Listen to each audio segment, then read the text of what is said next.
Assalamualaikum warahmatullahi wabarakatuh. Kami dari kelompok 8 akan membacakan materi kami, yaitu tentang ayat riba dalam Al-Quran.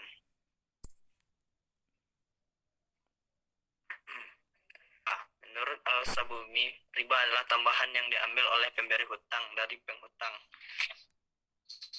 yang sebagai perumbangan dari masa meminjam. Al-Jurjani mendefinisikan riba sebagai tambahan atau kelebihan yang tiada bandingannya bagi salah satu orang yang berakat. Atau dalam artian lain, riba adalah pengambilan tambahan dari harta pokok tanpa transaksi pengganti yang melegitimasi adanya penambahan tersebut. Dan selanjutnya akan dibacakan oleh Fauzi Wahyuni. B. Dasar hukum dan historitas ayat-ayat riba. 1. Tahapan pelarangan riba. Menurut Al-Baragi, tahap-tahap pembicaraan Al-Quran tentang riba sama dengan tahap-tahap pembicaraan tentang khamar atau minuman keras, yakni ada 4 tahap dalam pengharamannya. Yang A. Tahap pertama sekedar menggambarkan adanya unsur negatif di dalam riba.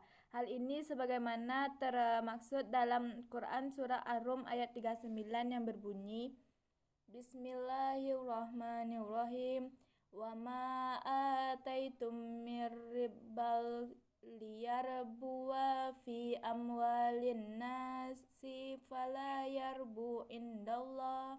Wa ma ataitum min zakatin turiduna wajah Allahi fa'ika humul muqifun, yang artinya, dan sesuatu riba yang kamu berikan agar dia menambah pada harta manusia, maka riba itu tidak menambah pada sisi Allah.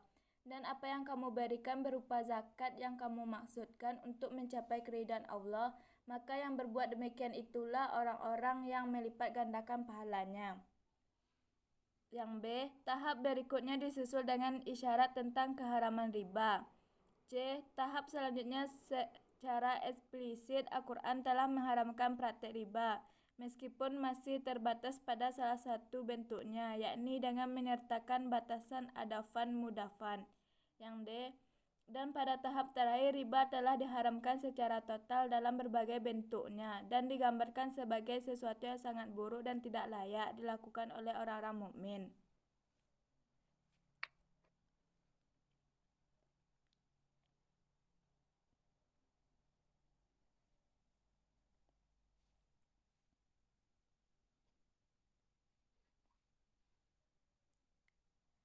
Dua. Asbab al-nuzul, turunnya ayat-ayat riba. Umumnya para mufasir dengan mengutip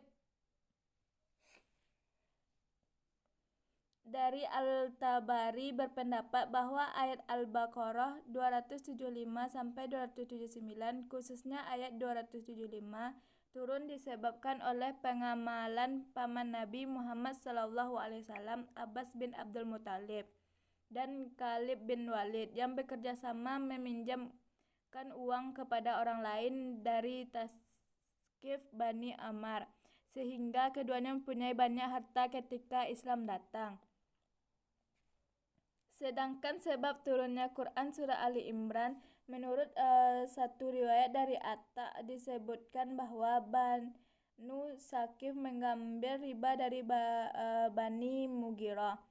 Apabila tiba waktu pembayaran datang, utusan dari Bani Saqif datang untuk menagih. Kalau tidak membayar, disuruh menunda dengan syarat menambah sejumlah tambahan. Mujahid meriwayatkan bahwa seorang di zaman jahiliyah berhutang kepada orang lain, lalu yang berhutang kreditur berkata, akan saya tambah sekian jika kamu memberikan tempo kepadaku. Maka seempunya piutang memberikan tempo tersebut.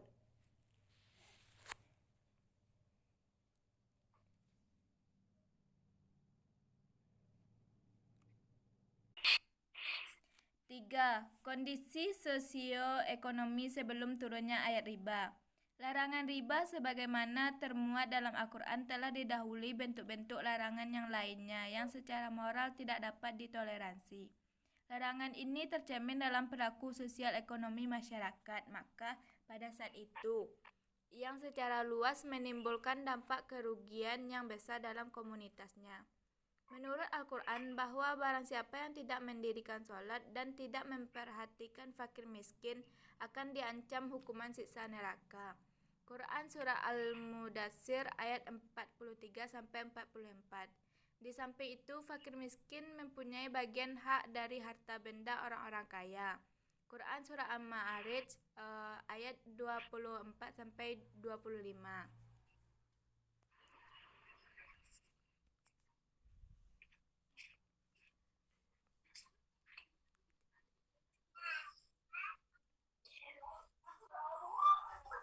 C. Hakikat kandungan makna riba. Sebagian besar ulama berpendapat bahwa riba meliputi tidak hanya usuri tetapi semua jenis bunga. Sementara sebagian ulama lain berpendirian bahwa riba dengan ketentuan tertentu saja yang diharamkan dijelaskan di atas bahwa dalam Al-Quran ditemukan kata riba sebanyak 8 kali dalam 4 surah. 3 diantaranya turun sebagai Nabi hijrah dan 1 ayat turun ketika beliau masih di Mekah.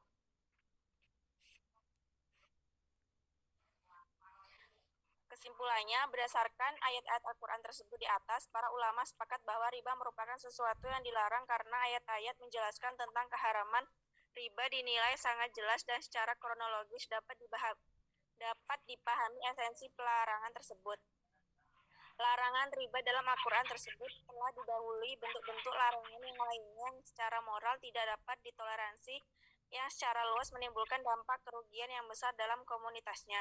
Di sisi lain, Al-Quran sangat menganjurkan masyarakat Mekah untuk menolong fakir miskin dan anak yatim yang ada di sekelilingnya.